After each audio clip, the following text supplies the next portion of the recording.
Hai, pantangan makan dong Bu untuk yang sudah punya keluhan. Nah, oke, saya akan bahas ya. Tapi ini sifatnya disclaimer teman-teman. Kita hanya sharing aja ya. Yang setuju dan tidak setuju itu kembali lagi ke persepsi masing-masing. Kalau menurut saya pantangan makanan itu tidak ada sebenarnya. Karena tubuh kita secara normal untuk dia berfungsi optimal itu sebenarnya dia butuh semua rasa itu dalam jumlah yang cukup dan seimbang. Itu contoh jantung dia butuh pahit tapi dalam jumlah yang cukup. Ya, ginjal dia butuh asin tapi dalam jumlah yang cukup, tidak berlebihan. Tetapi yang terjadi rata-rata kecenderungan orang itu dia suka manis tapi nggak suka pahit gitu, suka asin nggak suka asam, atau kebalikan, suka asam nggak suka asin. Nah, itulah yang membuat jadinya keseimbangan rasa itu nggak terjadi dalam tubuh. Ya, kecenderungan kita suka manis nggak suka pahit, itulah yang membuat akhirnya sebenarnya dari segi medis pasti selalu diinstruksikan kurangi manis kayak gitu ya. Nggak salah, tapi kembali lagi sebenarnya kalau kita bisa menjaga keseimbangan itu ya nggak perlu pantangan itu sebenarnya gitu loh.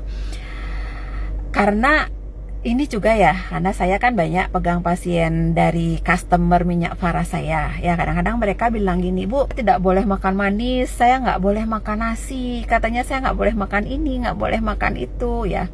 Oke, untuk sebagian orang dia menjalaninya dengan happy, dengan enjoy, sehingga dia bisa melewatinya dengan baik. Tapi tidak sedikit orang menganggap aturan itu sebagai kayak perintah gitu ya.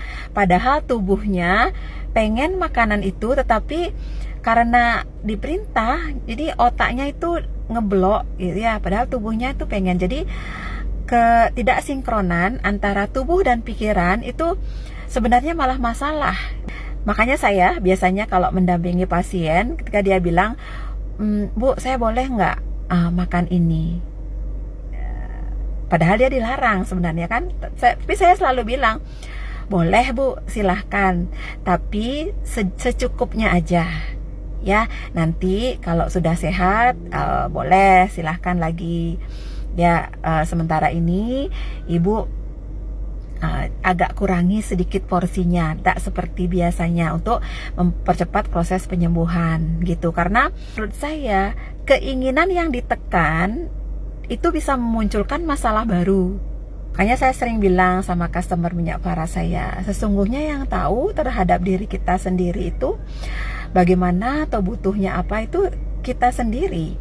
Ya, tubuh kita itu cerdas kok. Dia mengirimkan sebenarnya respon terhadap kita, cuman kita yang kadang nggak ngeh ya. Sama kayak contoh kita sakit itu kan, lidah kita pasti pahit. Nah, sebenarnya tubuh itu pengennya